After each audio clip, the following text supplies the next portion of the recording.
بلکہ وہاں پہ انسانی ارواح بھی وہیں پہ جاتی ہیں، علیینی میں جاتی ہیں یا سجین میں جاتی ہیں۔ اس کو سمجھنے کے لیے پہلے ایک اصولی بات سمجھ لیجئے۔ اصولی بات یہ ہے کہ جو بھی خبریں قرآن میں ہیں یا حدیث میں ہیں غیب کی چیزوں کے بارے میں، وہ ساری متشابہات میں آتی ہیں۔ یہ تو ہم نے پڑھا نا، قرآن مجید میں یہ آیت موجود ہے کہ اللہ تعالیٰ نے قرآن نازل کیا اور اس میں فیہ آیات محکمات ہن ام الکتاب، اس میں پکی آیتیں بھی ہیں، پکی آیتیں جن کا مفہوم بہت واضح ہے، جن کا اطلاق، جن پر ان آیات کا اطلاق ہو رہا ہے وہ باتیں بہت کلیئر ہیں، ان میں کوئی ابہام نہیں ہے، ان کے کوئی دو معنی نہیں ہے۔ تو محکمات ہن ام الکتاب، اصل کتاب تو وہ ہیں، وَأُخَرُ متشابہات، اس کے علاوہ بھی کچھ آیتیں ہیں جو متشابہات ہیں۔ متشابہات کا مطلب کیا ہے؟ ملتی جلتی معنی بھی کیا گیا ہے، اور اصل میں معنی اس کا یہ کہ جس کے ایک سے زائد مفہوم ممکن ہے۔ تو ایک سے زائد مفہوم اس چیز کے ہوتے ہیں کہ جس کے بارے میں جس کی کوئی پریکٹیکل شیپ آپ کے سامنے موجود، فزیکل شیپ آپ کے سامنے موجود نہ ہو۔ اچھا اب میں اس کو ایک مثال سے سمجھاؤں۔ آپ نے مینار پاکستان نہیں دیکھا، فوٹو بھی نہیں دیکھا بدقسمتی سے، آپ کو کسی نے بتایا کہ مینار پاکستان بنا ہوا ہے لاہور میں، وہ ایسا ایسا ایسا ہے، آپ کے ذہن میں ایک تصور بیٹھ گیا، 10 آدمیوں کے سامنے آپ نے وہ ایک ہی بات بیان کی ہے۔ ضروری نہیں ہے کہ اس 10 کے 10 کا ایک جیسا تصور بنا ہو، 10 مختلف تصور بھی بن سکتے ہیں، لیکن جب آپ اس مینار پاکستان کو دیکھ لیں گے تو اس کے بعد اس کا تصور ایک ہی رہے گا، سب نے ایک ہی مینار پاکستان دیکھا ہے۔ تو جب دیکھنے کے بعد اس کا تصور محکم ہو گیا ہے، دیکھنے سے پہلے اس کا تصور متشابہ تھا، آپ کے ذہن میں کچھ اور خیال آیا وہی الفاظ سن کر، میرے ذہن میں کوئی اور خیال آیا وہی الفاظ سن کر۔ تو چونکہ آخرت کی تمام خبریں ہیں وہ ہیں جو کسی نے بھی ابھی وہ کچھ دیکھا نہیں۔ منکر نکیر کیسے ہوتے ہیں بھائی؟ مونچھوں والے ہوتے ہیں یا بغیر مونچھوں کے ہوتے ہیں؟ داڑھی ہوتی ہے یا نہیں ہوتی ہے؟ کیا ابھی تو ہر ایک اپنی سوچ کے مطابق ان کا تصور بنا لے گا۔ کسی کی ڈراؤنی سی تصویر ہوگی کسی کے ذہن میں، کسی کی بہت ہی ڈراؤنی ہوگی، کسی کی کم ڈراؤنی ہوگی، لیکن یہ کہ ہر آدمی نے منکر نکیر کا اپنا ایک تصور سوچا ہوا ہوگا۔ کیوں کہ اس کی کوئی فزیکل شیپ ہمارے سامنے موجود نہیں ہے۔ قبر کی جتنی بھی باتیں آپ کو احادیث میں بتائی گئی ہیں، قرآن مجید میں آئی ہیں، آخرت کی جتنی باتیں، فرشتے کی، حوروں کی، ٹھیک ہے، جنت کی نعمتوں کی، یہ سب متشابہات میں سے۔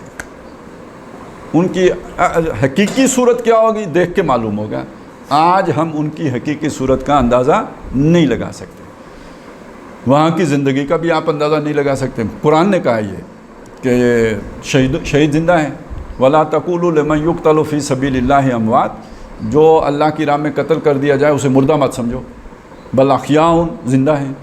اب کیسے زندہ ہیں؟ وَلَٰكِن لَا تَشْعُرُونَ، تمہیں اس کا شعور نہیں ہے۔ سورہ آل عمران میں اس کو اور بھی کھولا ہے کہ وَلَا تَحْسَبَنَّ الَّذِينَ قُتِلُوا فِي سَبِيلِ اللَّهِ امواتا، جو اللہ کی راہ میں قتل کیے گئے انہیں ہرگز یہ نہ سمجھو کہ وہ مردہ ہیں، بل احیاء، زندہ ہیں، عند ربہم یرزقون، اپنے رب کے پاس رزق کھا پی رہے ہیں۔ اب یہ کھا پی رہے ہیں، کیا کھا پی رہے ہیں، کیسے کھا پی رہے ہیں، کس طرح زندہ، یہ آج وَلَٰكِن لَا تَشْعُرُونَ، تمہیں اس کا شعور نہیں ہے، تمہیں اس کا، ہمیں ایک اجمالاً ہمارا یقین ہے، جب رب نے فرما دیا یوں ہے تو ہے، لیکن کیسے ہے ہم کریکٹلی نہیں جانتے کہ کیسے ہے، ایگزیکٹلی نہیں جانتے کہ کیسے ہے، تو یہ متشابہ ہو گیا۔ تو یہ میں نے اتنی تمہید اس لیے باندھی ہے کہ علیین یا سجین کے بارے میں جب آپ پوچھیں گے تو میں جو بتا رہا ہوں تو یہ سارا متشابہات کی فیلڈ ہے، اس کے بارے میں کوئی حتمی بات اور بالکل دو ٹوک بات اور کیٹیگوریکل بات نہیں کی جا سکتی۔ پہلی بات تو یہ ہے۔ اب یہاں سے اس کے بعد بعض مضامین اس کے اندر وہ آتے ہیں کہ جو اب ظاہر ہے ایک آدمی کی سوچ اور طرح سے ہو جائے گی، دوسرے کی اور طرح سے ہو جائے گی، تو وہ پھر ان چیزوں میں بحث مباحثے کی بہت گنجائش ہوتی ہے۔ اب یہی وجہ ہے نا کہ دیکھیں ہمارے ہاں ایک دیوبندیوں کے اندر 2 مکتب فکر بن گئے کہ بھئی نبی زندہ ہے، دوسرے نے کہا نہیں زندہ ہے۔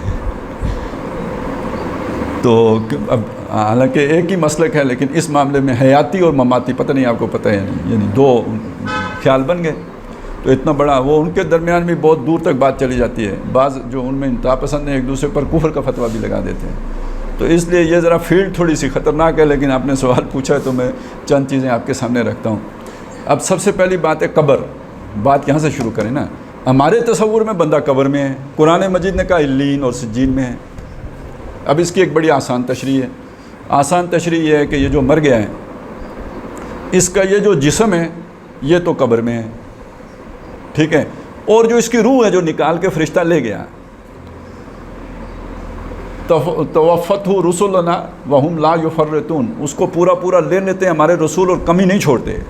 تو یعنی جو اس کے اندر تھا خیال، روح تو ہے ہی ہے، وہ نکال لیتا ہے، شعور بھی لے لیا ہے، کیونکہ یادداشت ساری اس کے ساتھ جڑی ہوئی ہے، حافظہ اور شعور، یہ چیزوں کے ساتھ وہ فرشتہ نکال کے اسے لے گیا، اور اسے جا کے جو ان دو مقامات میں سے کوئی ایک اس کا مقام تھا علیین یا سجین، اس میں پہنچا دیا۔ اب یہ علیین یا سجین کیا ہیں؟ یوں سمجھے نیک روحیں جنہوں نے بعد میں جنت میں جانا ہے ان کا ٹھکانہ علیین ہے، اور بری روحیں، بد میں کہنے لگا تھا، بدرو کا اور مطلب ہوتا ہے اصل میں، بدرو خبیث جو جنات ہوتے ہیں ان کو کہتے ہیں بدرو۔ یہ روح کا لفظ ان پر اطلاق ہی نہیں ہونا چاہیے، لیکن معروف ہو گیا، چلنے دیں۔ تو وہ جو گناہگار لوگ ہیں ان کی یادداشت، ان کا شعور اور ان کی روح وہ سجین، قید خانہ جو ہے اس میں رکھی جاتی ہے۔ یہ تو بہت آسان عام فہم تشریح ہو گئی کہ ارواح اوپر چلی گئیں اور جسم یہاں چلا گیا۔ لیکن اب اس کے ساتھ بہت سارے مسئلے اور کھڑے ہو جاتے ہیں۔ مثلاً یہ کہ جی وہ مردے اس کے کو دفنانے کے بعد لوگ واپس نہیں جا رہے ہوتے، مگر اس کی روح واپس آتی ہے اور وہ ان کی چاپ سنتا ہے، ان کے واپس جانے کی پاؤں کی جو آواز ہے وہ مردے کو سنائی دیتی ہے۔ پھر اسی طرح یعنی قبر کا عذاب کا جو ذکر آتا ہے، تو یہ پورا ایک کافی مطلب گنجلک سا صورتحال ساری بن جاتی ہے۔ تو اس کو اگر آپ اس سے جوڑ لیں کہ اصل میں بعض اوقات بات کی جاتی ہے، وہی بات چونکہ متشابہ ہیں تو لوگوں کے تصورات کے قریب آ کے بات کی جاتی ہے۔ اب علیین اور سجین کا تصور لوگوں کو سمجھنا مشکل ہو رہا تھا، تو قبر ایک سامنے کی چیز ہے، ایک دیکھی ہوئی ہے، آنکھوں سے نظر آتی ہے، تو اس معلوم حقیقت پر رکھ کر وہ تمام علیین اور سجین کی باتیں بیان کر دی گئیں۔ یعنی جب یہ کہا گیا کہ عذاب قبر میں جو ہے نا وہ اس میں یہ چیز ہے کہ ایک جنت کی طرف یعنی کھڑکی بھی کھل سکتی ہے اور دوزخ کی طرف کھڑکی بھی کھل سکتی ہے، یعنی جو علیین میں ہے وہ گویا جنت میں ہے، تو جو سجین میں ہے وہ دوزخ میں ہے۔ مطلب یہ کہ اس قبر جسے ہم قبر کہتے ہیں اس سے اس کا تعلق نہیں ہے، اس قبر کا تعلق اسی علیین اور سجین سے ہے، یعنی آپ اس کو پھر یوں بھی جوڑ سکتے ہیں۔ اور شعور کی بات میں نے اس لیے کی ہے کہ یہ بھی حدیث میں ہے کہ جو لوگ علیین میں ہوتے ہیں یعنی نعمت والی جگہ پہ ہوتے ہیں، تو جب کوئی نئی انٹری آتی ہے، کوئی نیا ادھر فوت ہوا تو ظاہر ہے اس کی روح وہاں پہ پہنچی، وہ ایک دوسرے کو پہچانتے ہیں، جو پہلے سے وہاں اس کے جاننے والے ہیں ان سے ان کی ملاقاتیں ہوتی ہیں، اور پھر وہ یہاں کا حال احوال بھی پوچھتے ہیں، فلانا کیسا ہے، فلانا کیا ہے۔ تو پھر کسی کا نام آتا ہے تو وہ کہتے ہیں یار وہ وہاں سے تو چلا آیا تھا، یہاں نہیں آیا۔ وہ کہتے ہیں یار ادھر تو نہیں آیا۔ وہ کہتے ہیں اتنا عرصہ ہو گیا وہاں سے، اچھا اس کا مطلب ہے وہ ادھر چلا گیا۔ تو گویا پورا تھاٹ پروسیس بھی ہے، شعور بھی ہے، سارا کہ نہیں وہ کوئی بالکل جسے کہتے ہیں نا نابود ہونے کی یا سوتے ہونے کی کیفیت نہیں ہے، بلکہ آپس میں بات چیت کی کیفیت بھی ہے۔ تو اگر ہم اس تصور کو یوں سمجھ لیں علیین اور سجین کے ساتھ جوڑ کے، تو پھر قبر سے متعلقہ جتنی بھی روایات ہیں ان کے ساتھ جوڑ لیں تو تصور واضح ہو جاتا ہے۔ لیکن پھر میری آخری بات جو پہلی تھی اسے پھر آخر میں بھی رکھتا ہوں، یہ ساری چیزیں متشابہات میں سے ہیں، ان کا یقینی علم جو ہے وہ ابھی ہمیں حاصل نہیں ہے۔ ہم اجمالاً ان تمام معلومات پر ایمان رکھتے ہیں کہ بھئی مرنے کے بعد اور حشر سے پہلے قبر میں سزا بھی ہے اور قبر میں نعمتیں بھی ہیں، اور قبر سے مراد ہماری سمجھ میں وہ آتی ہے وہ علیین اور سجین والی بات، کوئی اور بھی ہو سکتا ہے تصور، چونکہ وہ اتنی کلیئرٹی اس میں نہیں ہے، لہذا یہ دونوں باتیں ان کا امکان رہے گا۔ اور باقی اس پہ ایک اشکال یا ایک سوال یہ کھڑا کیا جاتا ہے کہ یار حساب کتاب تو آخرت میں ہونا ہے، وہ تو ابھی یعنی عدالت نے ابھی فیصلہ ہی نہیں کیا تو جزا سزا پہلے شروع ہو گئی، یہ کیا چکر؟ ایک عقلی جو ہے نا وہ بعض لوگ یہ مسئلہ اٹھاتے ہیں۔ تو اس کا ایک جواب تو یہ ہے کہ دیکھیں یہ صرف احادیث میں عذاب قبر کا ذکر نہیں آیا ہے، قرآن مجید میں بھی اس کے اشارات موجود ہیں۔ سورہ فرقان کے آخری رکوع میں کچھ چیزوں سے منع کیا گیا ہے، مطلب کچھ اعمال ہیں، لا یدون مع اللہ الہا آخر ولا یقتلون النفس التی حرم اللہ الا بالحق ولا یزنون، کہ یہ بڑے بڑے جو گناہ ہیں کبیرہ، یہ وہ نیک لوگ یہ کام نہیں کرتے۔ وَمَنْ يَفْعَلْ ذَلِكَ يَلْقَ أَثَامًا، جو کوئی یہ کام کرے گا وہ اس گناہ کا وہ اس سے مل کے رہے گا، یعنی اس سے وہ بچے گا نہیں۔ اور پھر آتا ہے یضاعف لہ العذاب یوم القیامہ، قیامت کے دن اس پر عذاب دگنا کیا جائے گا۔ تو اس کا مطلب ہے کوئی اکیلا تھا نا پہلے جس کو ڈبل کیا جائے گا، سنگل تھا نا جسے ڈبل کیا جائے گا، ٹھیک ہے جی میں اشنا۔ تو ایک تو یہ ہو گیا کہ جی اس میں سنگل اور ڈبل کا عذاب کا ذکر ہے، ڈبل عذاب کا ذکر ہے۔ دوسری بات یہ ہے کہ جیسے ابھی انہوں نے بتایا کہ سورہ مومن میں ذکر ہے کہ جو اصل میں وہ تو بہت طویل واقعہ ہے، اس میں وہ مومن آل فرعون کی پوری تقریر ہے۔ اس کے بعد آتا ہے کہ اللہ تعالیٰ نے اس مومن آل فرعون کو فرعون کی چالوں سے بچا لیا، وقع اللہ، جو وہ تدبیریں اس کے خلاف کر رہے تھے تو اللہ تعالیٰ نے اس کو اس سے بچا لیا۔ اور اس کے بعد یہ آتا ہے کہ اللہ تعالیٰ نے آل فرعون کو ادخلوا آل فرعون فی النار، دو آگ فرعون والو آگ میں داخل ہو جاؤ۔ اور اس میں یہ بھی ہے کہ وہ صبح و شام آگ پر پیش کیے جاتے ہیں، اور قیامت کے دن پھر انہیں ایک بڑی آگ میں داخل کر دیا جائے گا، یعنی یہ اس چیز کی تشریح وہاں پہ بھی آ گئی۔ تو اس کا مطلب یہ ہے کہ اس وقت بھی آل فرعون عذاب سے دوچار ہوتے ہیں۔ تو جو لوگ یہ سمجھتے ہیں کہ قرآن مجید میں عذاب قبر کا یا عذاب برزخ کہہ لیں چلیں، اس کا اگر ذکر نہیں ہے تو وہ انہوں نے قرآن مجید کو اس گہرائی کے ساتھ اس کے اشارات کو سمجھ کر نہیں پڑھا ہوتا، وہ ایک غلط بات کہہ رہے ہوتے ہیں۔ اور احادیث میں تو خیر بہت واضح اور بہت ہی کھلے انداز میں تبیین کے ساتھ اس کا عذاب قبر کا ذکر ہے۔ تو یہ مطلب اس کے حوالے سے تو بس اتنی ساری بات تھی۔ گناہ جن کے بارے میں کہا گیا یہ سورہ فرقان میں جو اس میں ایک تو یہ نا کہ اللہ کے ساتھ کسی کو پکارنا، تو دوسرا ہے کہ کسی کو ناحق قتل کرنا، اور تیسرا زنا کرنا۔ لا یدون مع اللہ الہا آخر ولا یقتلون النفس التی حرم اللہ الا بالحق ولا یزنون، یہ تین گناہ ہیں۔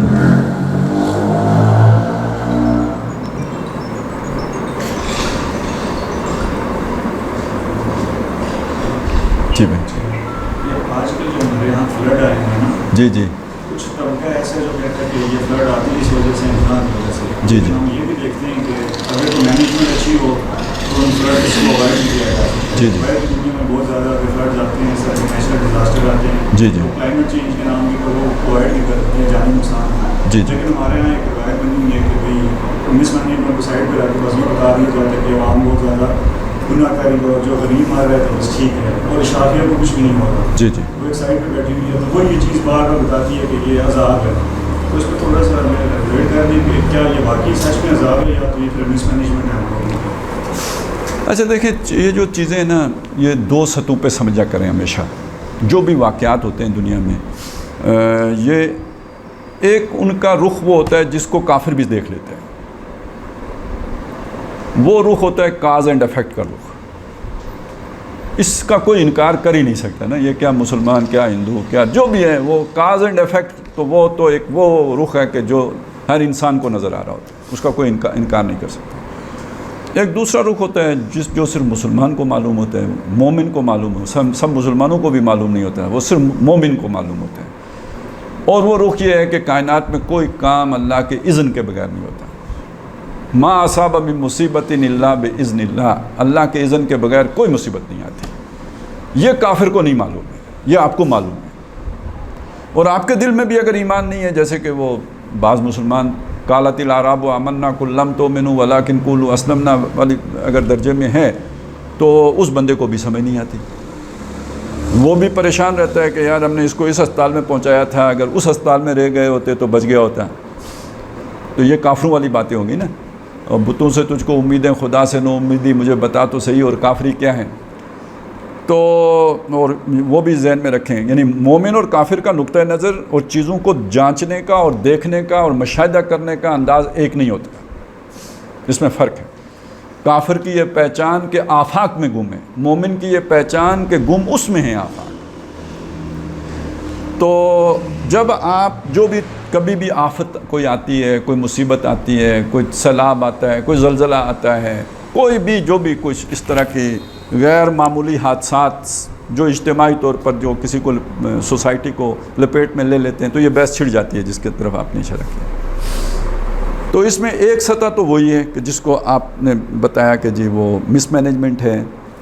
اس پہ تو کسی کو وہ نہیں ہے کہ بھئی ہماری مس مینجمنٹ کی وجہ سے بارشیں زیادہ ہو گئی ہیں، وہ تو اللہ، بلکہ اب تو خیر اس پر بھی سوال کھڑے ہو گئے ہیں کہ یہ انسانوں کی کوتاہیاں ہیں کہ جن کی وجہ سے کلائمیٹ چینج ہوا ہے تو اس کی وجہ سے سیلاب آ گئے. یار یہ سیلاب پہلے بھی آتے تھے، کلائمیٹ چینج سے پہلے سیلاب نہیں آتے تھے، حادثات پہلے بھی ہوتے تھے. مطلب یمن میں سیلاب آیا، پوری قوم میں جو تھی نا وہ سبا وہ ختم ہو گئی.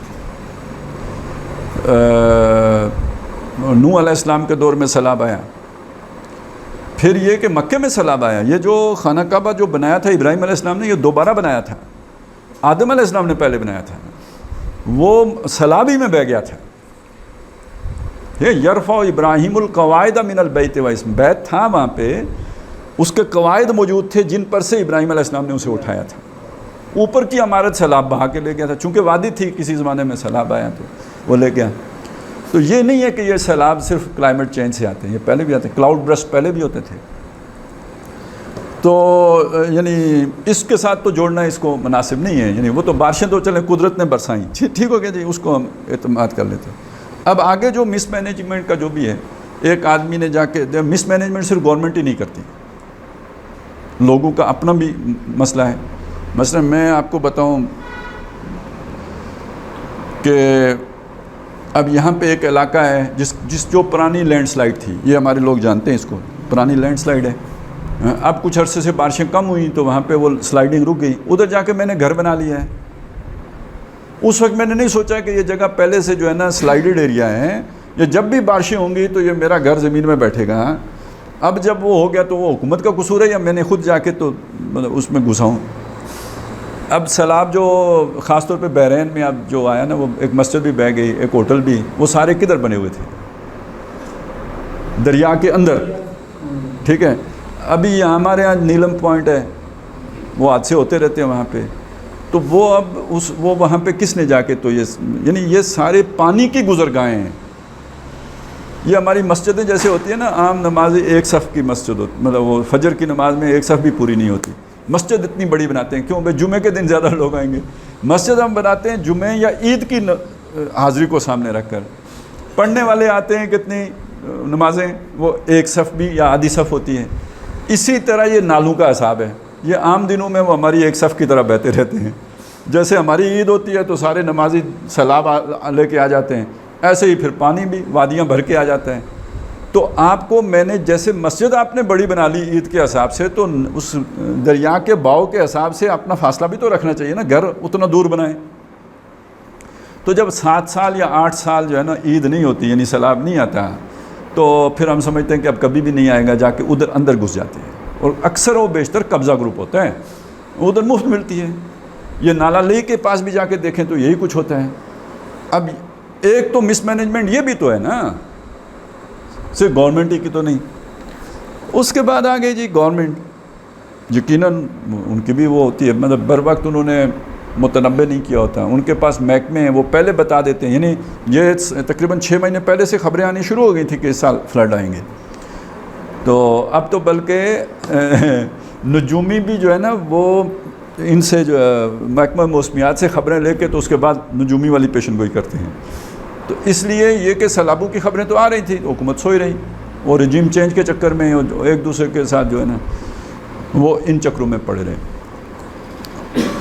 ویسے ہمارے ہاں اتنے وسائل بھی نہیں ہیں کہ آپ کیا کر لیں گے. پبلک ایجوکیشن بھی نہیں ہے، آپ انہیں بتائیں بھی تو وہ لوگ کہتے ہیں اللہ خیر کرے سی. وہ ہمارے جو ہے نا ایک جنرل ایم ایچ انصاری صاحب تھے، وہ کہتے ہیں ایک بندے کا جو ہے نا یہ شتیر جو ہے نا وہ نیچے آ گیا ہوا تھا، لف گیا تھا، اسے کسی نے توجہ دلائی کہ یہ کسی دن ٹوٹ جائے گا، اس نے کہا نہیں یہ جو ہے نا اللہ خیر کرے گا. پھر ایک دن ٹوٹ گیا، نیچے بچے سوئے ہوئے تھے، ان پہ گرا، بچہ مر گیا، اس نے کہا اللہ کی مرضی. تو اس حد تک تو بات بالکل ٹھیک ہے کہ یہاں تک تو بالکل اس میں کوئی شک نہیں ہے کہ انسانی قصور، انسانی کوتاہی، اس پر صرف ان کو ہی نہیں، یعنی حکومت کی جو ذمہ داریاں تھیں ان کا بھی کمیشن بن کے اس کا بھی تعین ہونا چاہیے، لیکن ان سے بھی پوچھنا چاہیے کہ بھائی آپ خودکشی کرنے یہاں آ کے بیٹھے کیوں تھے؟ آپ کو کس نے یہ تعمیر کرنے کی اجازت دی تھی؟ یہ میں نے سنا ہے کہ چیف صاحب نے کوئی گئے ہیں بحرین کے دورے پہ، تو انہوں نے کہا یار جنہوں نے یہ اجازت دی تھی نا ذرا ان کا پتہ کرو نا، انہوں نے اجازت کیوں دی تھی؟ یہاں ہوٹل بنانے کی اجازت دی تھی یا مسجد، تو کیوں دی تھی؟ تو اس طرح کی اگر چیزیں ہوں گی اور ہونی چاہیے، اس سے نہیں بھاگنا چاہیے. لیکن یہ کہ اس کے ساتھ ساتھ دوسری طرف یہ بات کہ اللہ اگر نہ چاہتا تو یہ نہ ہوتا. بطور مسلمان ہمیں اس پر ضرور جو ہے نا وہ یقین رکھنا چاہیے. اب یہ کیوں ہوتا ہے؟ اللہ کیوں چاہتا ہے؟ اللہ خود کہتا ہے میں لوگوں پر ظلم نہیں کرتا. ان اللہ لا یظلم الناس شیئا ولکن الناس انفسهم یظلمون. لوگ اپنی جانوں پر خود ظلم کرتے ہیں. یہ بھی اللہ تعالیٰ فرماتا ہے وما اصابکم من مصیبت فبما کسبت ایدیکم. جو بھی تم پر مصیبت آتی ہے تمہارے ہاتھوں کے نتیجے میں، تمہارے کیے کے نتیجے میں آتی ہے. یعنی اللہ ظلم نہیں کرتا، تم نے کچھ الٹا کیا ہوتا ہے جس کے نتیجے میں یہ آتی ہے. تو اب اس کا ایک معنی تو وہ بھی لے سکتے ہیں نا جو پہلے کے ساتھ، کہ تم نے جا کے ادھر غلط جگہ پہ ہوٹل بنایا ہوتا ہے تو تب وہ مصیبت آتی ہے. ایک یہ معنی بھی لے سکتے ہیں. لیکن ایک دوسرا معنی بھی ہے کہ تم نے کسی پہ ظلم کیا ہوتا ہے جس کے کفارہ پھر یوں ادا ہوتا ہے. تم نے کوئی غلطی، کوئی بغاوت، کوئی نافرمانی کچھ کیا ہوتا ہے جس کے بدلے میں یہ ہو رہا ہوتا ہے. اچھا یہ جو ہے یہ کامل سزا نہیں ہوتی، یہ پوری سزا نہیں ہوتی، بلکہ یہ سزا ہی نہیں ہوتی، یہ رحمت ہوتی ہے. اب میں آپ کو یہ سمجھاتا ہوں یہ کیا ہوتا ہے. قرآن مجید میں یہ بھی ہے وَلَنُذِيقَنَّهُم مِّنَ الْعَذَابِ الْأَدْنَىٰ دُونَ الْعَذَابِ الْأَكْبَرِ. ہم انہیں لازماً بڑے عذاب سے پہلے چھوٹے عذاب کا مزہ چکھائیں گے. ٹھیک ہے، یعنی بڑا عذاب کیا ہے؟ جہنم. یا بڑا عذاب دنیا میں کون سا آتا ہے جس میں جڑ کٹ جاتی ہے، پھر کوئی نہیں بچتا، ایک ہوٹل نہیں، ہاں پھر وہ نسیم منسیہ ہو جاتے ہیں. لا یرا الا مساکنہم، گھر رہ جاتے ہیں، بندے نہیں رہتے. فقطع دابر القوم الذین ظلموا، پھر ظالم قوم کی جڑ کاٹ دی جاتی ہے. تو یہ جو نسیم منسیہ کر دینا، جڑ کاٹ دینا، جسے ہم عذاب استیصال کہتے ہیں، یہ بڑا عذاب ہے. اس بڑے عذاب سے، یا دوزخ بڑا عذاب ہے یا یہ بڑا عذاب ہے، اس سے پہلے چھوٹا عذاب، زلزلہ آ گیا، ٹڈی دل آ گئے، کوئی وبا آ گئی، کوئی مصیبت آ گئی، یہ آتے ہیں. اور یہ کیوں آتے ہیں؟ جگانے کے لیے آتے ہیں. لعلہم یرجعون، یہ ہے اصل میں وہ بات. ان کا مقصد کیا ہے، ان کی حکمت کیا ہے؟ تاکہ یہ جو جس رستے پہ چل پڑے ہیں اس کے نتیجے میں بڑے عذاب سے دوچار ہوں گے، اس سے پہلے یہ چھوٹے عذاب ان پر بھیجو، تاکہ یہ ان سے اگر سدھر جائیں، واپس آ جائیں، بچ جائیں اس بڑے عذاب سے جس کی طرف کہ یہ جا رہے ہیں. اب اس پورے فلسفے کو اگر آپ سنبھل کے، میں ایک اور جگہ بھی کوٹ کر دیتا ہوں تاکہ بالکل بات کلیئر ہو جائے. اللہ تعالیٰ فرماتے ہیں جب بھی کوئی نبی بھیجا ہے، وما ارسلنا من نبی من قبلک الا اخذناہم بالباساء والضراء لعلہم یتضرعون. آپ سے پہلے ہم نے کوئی نبی نہیں بھیجا کسی بستی میں مگر وہ بستی والوں کو ہم نے تکلیف میں، مصیبت میں پکڑا. کیوں پکڑا؟ لعلہم یتضرعون، تاکہ ان کے اندر نرمی پیدا ہو. کیونکہ نبی کی بات کو وہ کیوں سنیں گے؟ وہ تو اپنے دنیا کے مشاغل میں غرق ہیں. تو ان مشغلوں میں کچھ ارتعاش پیدا ہوگا، کچھ گڑبڑ ہوگی، کچھ کنفیوژن، کچھ مطلب وہ جسے کہتے ہیں نا حالات میں تغیر ہوگا، تو یہ نبی کی بات کو سوچیں گے، سنیں گے، توجہ دیں گے اس پر. تو یہ تکلیفیں ہم نے اس لیے ان پر بھیجی. لیکن ہوا یہ فلولا اذ جاءہم باسنا تضرعوا، کیوں نہیں ایسا ہوا کہ جب ان پر کوئی تکلیف آئی، کوئی مصیبت آئی، کوئی عذاب آیا تو وہ گڑ گڑاتے، وہ چیختے چلاتے، اللہ کی طرف متوجہ ہوتے. ولیکن قست قلوبہم، لیکن ان کے دل سخت ہو چکے تھے. ان چھوٹے عذابوں سے ان دلوں کے اندر کوئی نرمی پیدا نہیں ہوئی. وَزَيَّنَ لَهُمُ الشَّيْطَانُ مَا كَانُوا يَعْمَلُونَ، تو جو شیطان نے ان کو جو کر رہے تھے نا وہ مزین کر کے دکھا دیا.